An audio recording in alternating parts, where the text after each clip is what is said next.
안녕하세요. 바른투자 커뮤니티 주식분야 양성소 멘토를 맡고 있는 이빨톡톡입니다. 일단 시황을 먼저 좀 보면, 이제 미 증시가 강보합으로 막으려면 하니까 우리나라도 이제 갭상승해서 시작을 했고요. 중국 증시가 개장한 다음에 나쁘지 않으니까 상승을 키우면서 마무리를 했어요. 중국 증시가 괜찮아지면서 상승을 키우면서 마무리하니까 중국 관련된 무언가 이런 모멘텀으로 엮인 기업들이 이런 섹터군들이 우르르 흐름이 괜찮았고, 또 SK바이오팜이 점 상한가가 들어갔고, 그걸 토대로 이제 또 기존의 이제 헬스케어 중에서 바이오 기업들이 반등이 좀 나오는 그런 흐름들이 진행이 됐어요. 제가 이제 전에 이제 영상에서 이야기했던 부분들은 SK바이오팜이 상장하자마자 올라갈지 어쩔지는 모르겠다. 그런데 이제 이게 꺾이는 순간에 아마도 함께 무너질 가능성이 높다. 라는 이야기들을 했었습니다. 그럼 지금부터 섹터별 흐름을 볼 때는 제 기준에는 우리는 이제 이런 것들을 미리 생각을 해서 SK바이오팜이 상장하기 전에, 그리고 헬스케어 비중, 이제 바이오 비중을 많이 줄여둔 그런 상태예요. 그래서 이 조정폭들을 이제 체크를 해보면서 지수와 연계성을 보는 거죠. 지금처럼 이 유동성 장세가 이어질 수 있을지, 이런 부분들을 이제 좀 체크를 해봐야 될 것 같고요. 삼성중공업가 처음에 우선주들 막 끌고 가면서 랠리를 펼쳤을 때, 이게 꺼질 때 저는 지수 조정이 좀 어느 정도 진행이 될 거다라고 생각을 했고, 그렇게 여러분들한테 코멘트를 드렸었는데, 이게 꺼질 때 바로 순환매가 이어지면서 다른 쪽으로 돈이 들어가면서 시장이 생각보다 빠지진 않았단 말이에요. 요번에 이 바이오가 만약에 좀 출렁거리는 흐름이 나올 때에도 이렇게 순환매 흐름들이 진행이 되면서 지수가 많이 빠지지 않고 견뎌줄 수 있을지, 그런 부분들을 좀 체크를 해보면 될 것 같아요. 그래서 만약에 지수가 많이 빠지면서 견뎌주질 못하게 되면 시장은 이제 하락 조정이 좀 진행이 될 가능성이 높고, 견뎌준다 그러면 아무래도 요 중국 관련된 얘네들이 좀 단기 주도 섹터 테마 흐름을 타고 또 한번 움직여줄 가능성이 높지 않나. 그리고 이제 2분기 실적 시즌에는 일단 바이오는 많이 빠지든 어쩌든지 간에 못 움직일 가능성이 높고, 이게 원래 2분기의 실적이 쇼크 수준의 실적이 많을 거라고 지금 전망이 되고 있는데, 일단 IT 쪽에서 2차전지하고 지금 강한 게 반도체 쪽은 실적이 잘 나올 것 같아요. 그러면 요런 부분들에서 또 이제 파동이 한번 진행이 될 수 있는지, 이제 추세가 이제 요쪽으로 또 넘어가는 흐름들이 나올 수도 있거든요. 순환매가 이렇게 빠르게 돌아가는 흐름들이 좀 이제 확인이 돼야 될 것 같아요. 그리고 나서 얘네들이 또 어느 정도 올라가면 그 다음에 이제 2분기가 실적 바닥이다.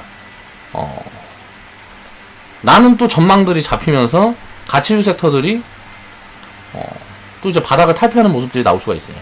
지금 순환매 흐름이 이렇게 연속적으로 연결을 되는 흐름으로 가면 지수의 급한 조정은 생각보다 나오지 않을 가능성도 있다. 라고 생각해봐야 되는 거죠. 그러니까 지수는 조정을 받더라도 강한 섹터, 강한 종목은 계속 있을 가능성이 있다라는 거예요. 그러니까 지수가 폭락으로만 가지 않는다 그러면, 그러니까 하락도 예를 들어서 빠졌다 올랐다 빠졌다 올랐다 이런 식으로 빠지게 되면, 이거는 생각보다 계좌 흐름은 나쁘지 않을 가능성이 있어요. 분산 잘해서 운영하고 있는 그런 분들은. 그러니까 이런 부분들을 이제 체크를 해봐야 되고, 이런저런 어떤 트리거가 만들어지면서 단기 폭락이 나온다 그러면 또 정책 기대감이 나올 거예요. 예를 들어서 무슨 지금 제가 계속 이야기하는 부분들이 이제 코로나 같은 부분들이라든가 미중 무역 분쟁 이런 것들은 이제 시장에 영향력을 행사할 수 없다 그랬잖아요. 다른 이슈가 나와야 되는데 그건 이제 뭐 전쟁 이슈 말고는 잘 없는 것 같은데, 이런 이슈들은 진짜 전쟁에 나지 않는 이상 거의 다 단기 노이즈로 끝난단 말이에요. 진짜 전쟁이 일어나야 돼요. 뭐 미국이랑 중국이랑 진짜 핵전쟁을 한다든가, 그럴 가능성 우리가 생각해봐도 되게 없잖아요. 아니면 핵전쟁은 하지 않겠지만 뭔가 진짜 부딪히는 거죠.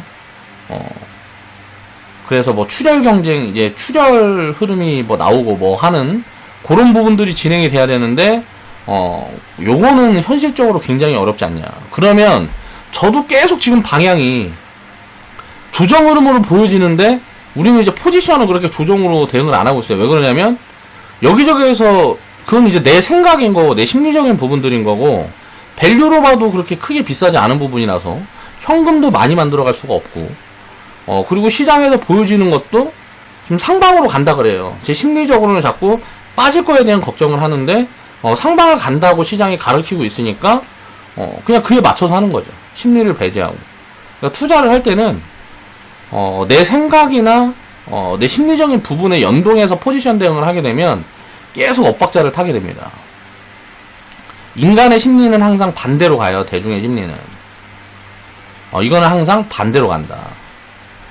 그러니까 요런 것들을 항상 이해를 하면서 우리가 주식 투자를 해야 되고요. 물론 지금 이제 지수가 만약에 상승폭이 좀 단기적으로 슈팅이 좀 나온다 그러면 요거는 이제 버블이 확대되는 거예요. 그러니까 단기적으로 버블이라 그러는 건 좀 그렇고 과열이 확대된다고 이야기를 할게요. 그렇게 되면 이제 현금을 늘려가는 포지션을 보는 거고 지수가 지금 위치에서 계속 들었다 눌렀다 하면서 이렇게 움직인다 그러면 이건 그렇게 나쁜 장은 아니라는 거죠. 수익률이 쌓여가는 속도는 좀 더디더라 그래도 수익률을 이제 쌓아갈 수 있는 그런 포지션들이 지금 연결이 되고 있다. 그럼 이건 횡보장에서는 리밸런싱 포지션에 집중을 하면서 대응을 해가면 이제 비중 조절을 하는 거죠. 섹터별로. 그렇게 이제 대응을 해가다 보면 수익 주는 애들은 많이 주는 애들은 좀 챙기고 또 많이 싼 애들은 이제 포트에 새로 편입하고 하면서 이 리밸런싱 포지션들을 취해가면 이제 성과가 어느 정도 나올 수 있다라고 생각을 하면 될 것 같아요.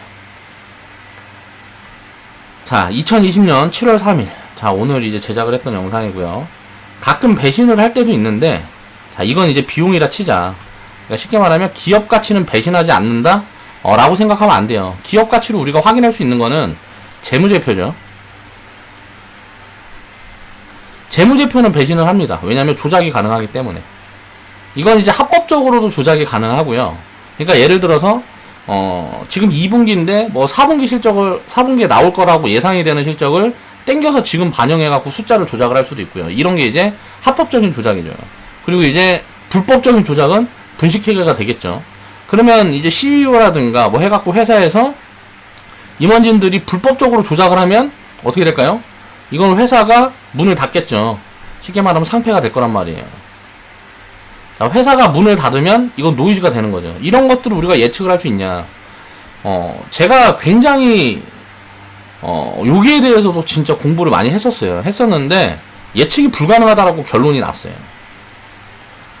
그러면 이렇게 재무제표라는 걸 믿을 수가 없으니까 우리가 그럼 투자를 할 수 있냐라는 또 이제 고민이 들어가는 거죠. 그런데 이거는 사기꾼이 우리나라의 세상에 사기꾼의 비중이 예를 들어서 10명 중에 9명이 사기꾼이면 세상을 살아가기가 얼마나 힘들겠어요. 10명 중에 사기꾼의 비중은 뭐 한두 명 될까 말까란 말이에요. 주식시장에서도 마찬가지예요. CEO 100명 중에 뭐 한 5명 될까 말까예요. 이렇게 사기치는 애들은. 그러면 나머지 회사들은 어때요?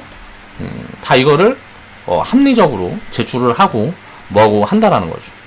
그러면 이건 이제 확률적인 개념으로 이제 들어가는 거예요. 사기꾼의 비율이 낮으니까 사기꾼이 사기치려고 마음을 먹으면 어쩔 수 없는 거예요. 자, 그러면 그거는 우리가 사기당하는 비용은 지출이라고 생각을 하면 돼요. 투자를 할 때. 요렇게 그냥 편안하게 생각하고 투자를 하란 말이에요. 그래야 자신있게 배팅을 할 수가 있어요. 이런 거 의심하고 저런 거 의심하고 그러면 이제 여기에서도 또 연결이 되죠. 몰빵을 하면 어떻게 돼요? 몰빵을 딱 했는데 사기당하면 끝나는 거야. 그렇죠? 비중을 나눠 놓으면 사기당해도 괜찮아요. 내 자금 중에 일부가 날아가는 거니까. 그러니까 요런 생각을 하면서 재무제표 분석을 항상 해야 됩니다. 왜냐면 이걸 분석을 해야 기준이라는 걸 잡을 수가 있어요. 자, 이 기준은 어떻게 잡아갈 수 있을까에 대한 부분들을 고민을 하면서 이거 하나만 보면 안 되죠. 숫자만 보고 투자를 하는 거는 이거는 좀 성과가 나올 때까지 견디기가 힘들 수 있어요. 일반 개인 투자자들 같은 경우에는. 그러면 숫자랑 같이 봐야 될 게 뭘까요? 이제 시황이라든가 이제 업황이라든가 요런 걸 이제 공부를 해야 되는데 요게 사실은 창의적인 부분들이 많이 들어가니까 역발상적인 사고를 해야 되거든요. 투자 성과를 내려면 대중과 다른 움직임을 취해야 돼요. 대중들이 다 원하는 방향으로 가게 되면 수익률이 커질 수가 없습니다. 대중과 다른 방향을 취해야 되는데 그런 포지션을 취하는 게 불편해요. 이런 것들을 이제 이해를 해야 된다는 거죠. 그러니까 투자를 하면서 기업 가치라는 걸 맹신해서도 안 되고, 이걸 이제 맹신해서도 안 되지만 기준은 이걸로 삼아야 된다는 거죠. 자, 어떤 사람들은 진짜 부자들, 투자자들은 딱 듣기 좋은 말로 이래요. CEO를 보고 투자한다라는 뭐 그런 사람들이 많이 있잖아요. 근데 이 CEO가 사기꾼인지 아닌지는 알 수가 없단 말이에요. 그러니까 뭐 우리가 다 아는 그 누구야, 소프트뱅크의 손정희 회장님 같은 경우 사기 당하잖아요. 누구한테 사기 당했어요? 그 뭐야, 그 공유경제 그 뭐야, 오피스, 이름을 잊어먹었네. 아무튼간 그런 데다 이제 사기 당하고 한단 말이에요. 근데 손정희 회장한테 돈 많이 벌어준 알리바바 같은 사람들도 있단 말이에요. 알리바바의 마인 회장, 얘한테 100을 사기 당했는데, 자, 알리바바에서 자, 만을 벌어주는 거예요. 요런 게 투자라는 거죠. 그것 때문에 우리가 투자를 하는 거예요. 상승 가능성은 무한대고, 자, 손실의 가능성은 100으로 정해져 있기 때문에 상승의 가능성이 무한되기 때문에 투자를 하는 거다. 이런 부분들에 대해서 이해를 해야 되는 거죠. 자, 그래서 오늘은 이제 기업 가치에 대한 부분들, 이거를 이제 불신하는 사람들도 있고, 또 이거를 추앙하는 사람들도 있어요. 근데 보통 보면 기업 가치라는 걸 추앙해서 가지고 처음에 시작을 했다가 가치 투자, 좋은 거라고 생각을 하잖아요, 사람들이. 그게 정상적인 투자라고 생각하니까 모르는 사람들은 무조건 가치 투자에 대해서 이야기를 한단 말이에요. 근데 그 가치 투자라는 게 진짜 뭔지는 어느 정도 경험이 쌓이기 전까지는 이해를 못 해요. 할 수 있다고 착각을 하는, 책 몇 개 보면 된다고 생각을 한다고. 굉장히 단순하게 생각한단 말이에요, 쉽게. 그렇게 쉬운 거라는 건 없어요. 그래서 이제 추앙을 하고 시작을 했다가 이거 사면은 기업 가치에 따라서 빨리 올라가야 되는데, 여기에서 이제 시간이라는 괴리율이 발생을 하죠. 그러면 사람들은 의심을 하기 시작하는 거예요. 이렇게 기업 가치가 좋으면 이제 올라가야 되는데 왜 올라가지 못해? 의심을 하다 보니까 어떻게 돼요? 안 좋은 뉴스를 만나게 돼요. 이게 가짜 뉴스든지 진짜 뉴스든지 간에 이 뉴스를 보면 어때요? 사람이 불안해지기 시작합니다. 그렇다 보니까 장기 투자를 못하는 거예요. 그렇지 않을 수 있는 방법이 뭘까를 고민을 해야 되는 거죠. 그래서 기업 가치를 추앙하다가 자, 불신으로 바뀌는 거죠. 그러면서 한국에서 가치 투자는 불가능해. 뭐 이딴 식의 허접한 생각을 하게 되는 거예요. 그런 부분들을 생각을 한 번씩 해봐야 된다.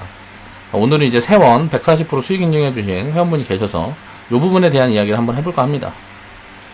원칙가 여유님이 140% 인증해주셨고요. 평균 단가가 2,600원, 고공화 때 이제 편입을 했었던 것 같고요. 자, 저축가 연수님, 은빛 소나기님, 신나님, 태평성대님, 수익 인증해주셨어요. 축하드립니다. 그리고 여기 보면 저축가 연수님이 한 번에 세원 외 100% 수익이라고 올려주셔서 한번 들어가 봤어요. 들어가 봤더니, 야, 이렇게 많이 먹었네. 자, KG 모빌리언스, SK 케미카로, 메디아나, 바이오니아, 인텍플러스, 무리넷, CIS, 알서포트 등등해서 100% 공안의 수익을 챙긴 거. 자, 그동안 못 올린 거 올립니다. 항상 감사합니다. 자, 이걸 제가 왜 보여드리냐면, 이렇게 수익을 쌓아가면 어떻게 될까요? 제가 아까 이야기했던 것처럼, 자, 상장 폐지는 100% 수익이 한정이에요. 100% 손실이 한정이죠. 이만큼을 상장 폐지 당하려면 진짜 10년 투자해도 힘들어요. 상장 폐지를 뭐 10개, 20개 당하려고 그러면 10년 투자해도 힘들다고요. 수익이 상패보다 훨씬 쉽다는 걸 이해를 해야 돼요. 이걸 투자를 해서 이제 경험으로 깨우치게 되면, 자, 저축가 선생님한테 딱 물어봅니다. 자, 상장 폐지 이만큼 당할 수 있을 것 같아요? 물어보면, 뭐 언젠가는 당하겠죠. 한 20년 투자하면 한 5개, 10개는 당할 수 있지 않아요? 할 수는 있겠죠. 근데 요만큼 수익을 만드는데 20년씩 안 걸리잖아요. 자, 일정금이라는 걸 맞춰서 분산을 하게 되는 방법론에 대해서 스스로 생각을 해볼 수 있는 계기가 된단 말이에요. 이런 경험들이 있으면. 상장 폐지를 이렇게 많이 당하려고 그러면 얼마나 힘들겠냐고요. 한번 스스로 생각을 해보세요. 여기 지금 올려주신 게 지금 9종목인데 내가 갖고 있는 것 중에 9개가 상장 폐지가 되려 그러면 정말 어렵단 말이에요. 그러면 뭐예요? 장기 투자해서 100% 이상 수익만 계속 쌓아갈 수 있는 그런 어떤 관리, 체계적인 시스템만 만들어지면 장기적으로 손실은 불가능하다라는 결론에 도달하게 되는 거예요. 그런 것들을 이해를 해야 된다는 거죠. 투자자라면. 그건 뭔 말이에요? 자, 100% 수익이라는 거를 만들려고 그러면 시간이 필요하다는 거예요. 여기에서는 뭐 짧게는 뭐 몇 달 만에 만들어진 것도 있고, 막 1, 2년씩 보유한 것도 있고 하란 말이에요. 그러니까 그 시간을 충분히 줘야 된다는 거예요. 수익을 만들어줄 수 있는 시간을 충분히 주고 보유를 해야 이런 결과물들이 쌓여간다라는 거죠. 시간 가치를 이해를 해야 됩니다. 투자자들은. 자, 성장이 보이면 공부해서 사고 펀더멘탈의 변화가 생기면 또다시 공부를 해야 됩니다. 자, 뭔 말이냐면 세원이라는 종목을 보면 자동차 부품회사예요. 전기차, 수소차 뭐 요런 걸로 이제 테마가 엮여갖고 지금 좀 슈팅이 나오고 있는 것 같은데, 자, 공조장치 부품 제조업, 이게 이제 본업에서 하는 일이고, 한온 시스템, 보시 등에 이제 뭐 납품을 하고 1차 부품회사라고 보면 되는데, 요 기업을 이제 추천했던 요 자리를 보면 지금 지나고 보니까 어때요? 이 자리가 괜찮잖아요. 일단 수익이 나온 자리니까. 근데 요 그림을 잘라놓고 한번 보면 어떻게 될까요? 이게 높은 자리야 낮은 자리야 애매하단 말이에요. 그러니까 차트라든가 그림 맞추기 해갖고 보면 이게 없다라고 생각을 하고 보면 이게 높은 자리인지 낮은 자리인지를 모르겠는 거예요. 여기에서 그럼 살 수 있다라는 판단을 하려고 그러면 뭘 봐야 돼요? 이 숫자라는 걸 체크를 해야 보인다는 거죠. 이제 매수 추천했던 포지션이 대충 2,500원, 2,600원 뭐 요 정도 선이었던 것 같은데, 이 당시 시가총액이 한 600억 정도 됐단 말이에요. 2015년부터 16년, 17년, 18년까지 보면 매출이 400억에서 성장을 조금씩 하는데 갑자기 이 성장폭이 확 커지네. 2019년부터. 그쵸? 이 내용을 좀 분석을 해보면 뭐 때문에 그래요? 자, 이쪽으로 투자가 느는 거예요. 기업들 투자가. 돈이 들어가니까 어떻게 돼요? 기업이 성장을 하는 거죠. 올해도 보면 2020년도 1분기에도 보면 자, 성장 흐름이 보입니다. 그럼 올해는 매출이 900억, 뭐 1000억 찍히겠네. 이런 생각을 할 수가 있는 거죠. 2분기에는 다 안 좋다 그러니까 실적이 좀 안 좋게 나올 수도 있으니까, 만약 2분기에 실적이 좀 안 좋게 나오면 야, 이 매출이 살짝 쪼그라들 수도 있겠네. 근데 2분기도 실적이 좋게 나오면 이렇게 안 좋을 때 실적이 좋은데 경제가 좀 좋아지고 뭐하고 하면 어떻게 되겠어요. 그쵸? 이런 것들을 이제 이해를 해야 된다는 거죠. 이때 당시에 자, 시가총액이 600억이면 자, 이때 33억이면 자, 이 순이익으로만 해갖고 이익밸류 계산하면 퍼가 20된 거잖아요. 대충 20배 수준 되는 거거든요. 이때 당시에 2019년도 당시에 이제 실적을 보면. 근데 이제 자, 성장이 이렇게 늘어나고 나중에 순이익이 마진율이 5% 찍히는데 이게 뭐 1,500억, 2,000억 이렇게 매출이 늘어날 수 있는 이런 가능성이 있다 라고 생각하면 어때요? 자, 2,000억에 5%면 100억이잖아요. 자, 그러면 야, 이거 시가총액 1,000억까지는 갈 수 있겠네. 예를 들어서 2,000억에 10%면 자, 200억이잖아요. 그쵸? 그럼 시가총액 2,000억까지는 갈 수 있겠네. 그러면 600억에서 2,000억 되면 300억, 300%잖아요. 자, 성장주들을 볼 때는 자, 이 순이익이라는 거는 나중에 따라오는 거다. 자, 이제 매출이 늘어나면서 노이즈가 어떻게 입혀지느냐, 또 이 기업의 업황이 어떻게 되느냐. 제일 중요한 건 뭐예요? 성장 섹터는 업황을 봐야 되는 거죠. 자, 전기차, 수소차 시장에 성장을 할 수 있어, 없어? 요게 이제 핵심인 거예요. 재무제표를 볼 때 퍼랑 ROE 이런 것만 따져가지고는 요런 기업들은 잡아낼 수가 없단 말이에요.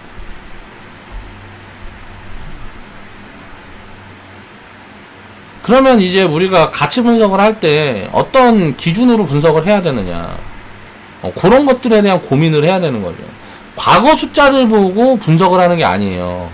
항상 미래를 보고 분석을 해야 되는 거예요. 그럼 미래라는 거는 아직 지금 이거는 확실하게 나온 숫자인데, 미래의 숫자라는 거는 불확실성이 있잖아요. 불확실하잖아요. 이게 뭐 예를 들어서 500억 찍힐 거다 했는데 200억이 찍힐 수도 있는 거고, 500억 찍힐 거다 했는데 1000억이 찍힐 수도 있는 거잖아요. 예를 들어 순이익이. 그러면 이 불확실성 때문에 흔들리는 거예요, 주가는. 결국은 그 가치를 찾아가는 거예요. 요런 부분들을 이해를 해야 된다는 거죠. 그러면 너무 비싼 거는 경계를 해야 되는 거예요. 숫자가 좋아져도 예를 들어서 뭐 3년, 5년, 10년 거를 반영해 갖고 있으면 주가가 이걸 반영을 해놓고 있는 기업들도 있거든요. 자, 3년, 5년, 10년 거를 반영해 놓고 있으면 10년 동안 먹을 게 없는 거잖아요. 주가가 그냥 지금 가만히 이 자리에만 있다 그래도 10년 동안 나한테 수익을 만들 수가 없는 거잖아. 결국은 가치는 주가랑 연동이 되니까. 그러면 10년 후에 서프라이즈가 뭐 이빨이 나오지 않는 이상 수익 가능성이 작으니까 이런 종목들은 피해야 되겠죠. 싸다 비싸다를 논할 때 성장률을 입히는 게 되게 어려운데 그런 부분들에 대한 고민이 들어가야 된다는 거죠. 그래서 이런 가능성이 있는 기업들을 골고루 사두게 되면 그 중에 항상 투자를 할 때 저는 기준을 이렇게 세워요. 자, 이렇게 이거 해갖고 무슨 개똥이하고 철수하고 뭐 등등등을 사놨는데 개똥이도 사고 철수도 사고 등등을 사놔서 뭐 10개를 샀으면 이 중에 70%만 먹자. 이렇게 생각하면 편한 거예요. 그러면 자신있게 배팅을 할 수가 있단 말이에요. 그리고 어떻게 돼요? 이 성과가 나올 때까지 기다리는 거예요. 이 기다림을 어려워하죠. 그럼 어떻게 해야 될까요? 기다릴 수 있는 경험이 필요한 거예요. 예를 들어서 사람들한테 다 물어보면 야, 이게 1만원인데 나중에 5만원, 10만원 될 거야. 그럼 사람들이 이걸 안 살 사람들이 있어요? 야, 5만원, 10만원 이게 되게 웃긴 건데 뭐냐면 이거 될 거야랑 이거 확실히 된다 라고 이야기하면 여기에 사람들이 엄청나게 들러붙겠죠. 만원에. 근데 될 수도 있어. 이거 지금 만원인데 5만원, 10만원 될 수도 있어 하면 아무도 안 사요. 그래서 주식시장이 진짜 매력적인 거예요. 이게 사실 보면 된다 라는 것과 될 수도 있다 다른 말이 아니거든요. 될 거야 하고 될 수도 있어는 다른 말이 아니에요. 근데 될 거야 라고 하면 야, 이거 나중에 5만원, 10만원 간대 하고 사요. 근데 5만원, 10만원 될 수도 있고 아닐 수도 있어. 이렇게 이야기를 하면 아무도 안 사는 거죠. 왜? 아닐 수도 있으니까. 아닐 수도 있어 확률이 1%고 아닐 수도 있어 확률이 10%고 그럼 90%는 된다는 소리잖아요. 그렇죠? 근데 배팅 안 한다고. 그리고 안 될 수 있는 부분에 대한 준비를 안 해요. 그렇게 안 되게 되면 어떻게 돼? 그럼 회사가 망했어. 얘들 그렇게 안 되고. 그러면 어떻게 돼요? 비중 관리 안 하면 망하잖아, 이거. 비중 관리를 하면 그냥 하나 털어먹는 거지, 뭐. 내 비중 중에 요만큼 털어먹는 거지. 그러니까 요런 부분들을 생각을 해봐야 된다라는 거죠. 별게 아닌 것 같지만 굉장히 중요한 부분입니다. 자, 그래서 기업 가치라는 거는 배신하지 않는다라고 생각하면 안 돼. 배신합니다. 기업 가치는 배신해요. 왜냐하면 그러니까 우리가 볼 수 있는 기업 가치는 재무제표거든요. 이 재무제표는 조작도 가능해요. 근데 이거 조작을 하는지를 누군가 감시를 하잖아요. 그쵸? 감시하는 데들이 있단 말이에요. 그럼 조작하고 뭐에 잘못되어 있으면 상장 폐지라는 노이즈를 만들어 준단 말이에요. 그러니까 이거 상장 폐지 안 되려고 조작을 안 하는 거죠. 그리고 합법적인 조작 같은 게 있단 말이에요.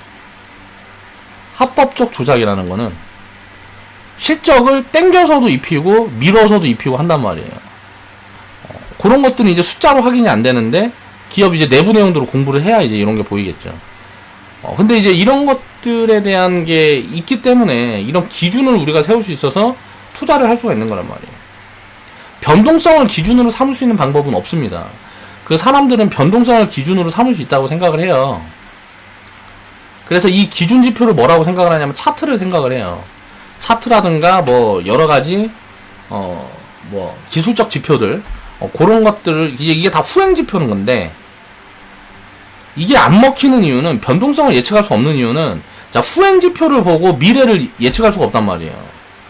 자 실적도 마찬가지예요. 주가도 미래의 업황이라든가 이런 걸 보고 미래에다 배팅을 하는 거지 자 과거 지표를 보고 배팅을 하면 이건 오류에 빠져요.